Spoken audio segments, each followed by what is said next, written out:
간밤에 새로 들어온 소식과 사람들의 관심을 끈 뉴스를 전해드리는 뉴스 열어보기 시간입니다. 먼저 뉴시스입니다. 전남 영광군의 한 아파트 입주민들이 승강기를 오래 잡아둔다는 이유로 택배기사 부부의 엘리베이터 사용을 금지해서 입주민 갑질 논란에 휩싸였습니다. 한쪽 다리가 불편해 아내와 함께 일하고 있는 택배기사 A씨는 해당 아파트에 도착하면 배송 물건을 승강기에 한꺼번에 싣고 올라가 각층 복도에 먼저 쌓고 다시 17층까지 올라가서 아내가 승강기를 잠시 잡고 있으면 복도를 따라 각 호수별로 물건을 배달합니다. 이 과정에서 승강기를 너무 오래 잡고 있는다는 불만이 나왔고 몇몇 입주민들이 승강기 이용을 금지시킨 건데요. 결국 A씨는 승강기 안에 입장문을 게시하고 모든 물건을 경비실에 보관하겠다고 밝혔습니다. 갑질 의혹을 받고 있는 한 입주민은 A씨의 주장이 모두 거짓이라며 오히려 A씨의 불친절한 서비스 때문에 입주민들이 피해를 보고 있다고 반박했습니다. 다음은 동아일보입니다.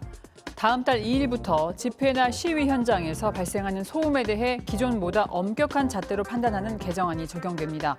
지금까지 집회 소음은 측정 중에 발생한 소음이 10분 동안 평균적으로 어느 정도였나를 보는 등가 소음도만 기준으로 삼아왔습니다.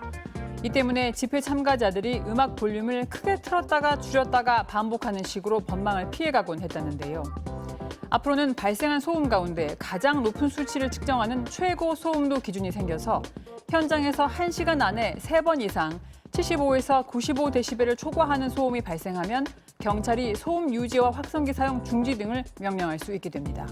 다음은 한국일보입니다.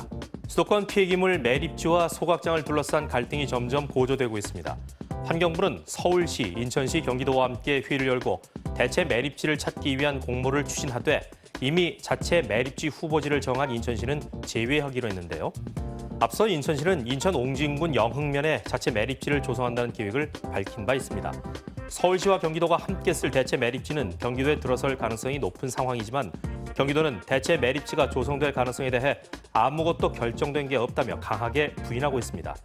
하루 900톤의 쓰레기를 처리할 수 있는 광역 소각장을 짓기로 했던 부천시도 주민들의 거센 반대에 부딪혀 난항을 겪고 있는 상황이라고 합니다. 서울신문 살펴봅니다. 정부가 공공의료 강화를 강조하는 것과는 달리 공공의료의 토대는 갈수록 약화되고 있는 것으로 나타났습니다. 건강보험연구원은 어제 보고서를 통해 인구 고령화로 인한 지역 간의 의료 격차와 경영에 어려움을 겪는 지역의료 시장의 붕괴 위험성에 대해 지적했는데요. 지방의료원을 포함해서 일반 진료 기능을 갖춘 공공의료기관은 63개에 불과하고 공공병상은 박근혜 정부 당시인 2015년부터 해마다 감소해 지난해 9.6%까지 떨어졌습니다. 건강보험연구원은 병상 300개 이상을 운영하는 종합병원급 공공병원을 권역별로 마련해야 한다고 제안하면서 고속도로 7km를 설치하는 비용이면 종합병원 규모의 공공병원을 설립할 수 있다고 설명했습니다. 다음은 매일경제입니다.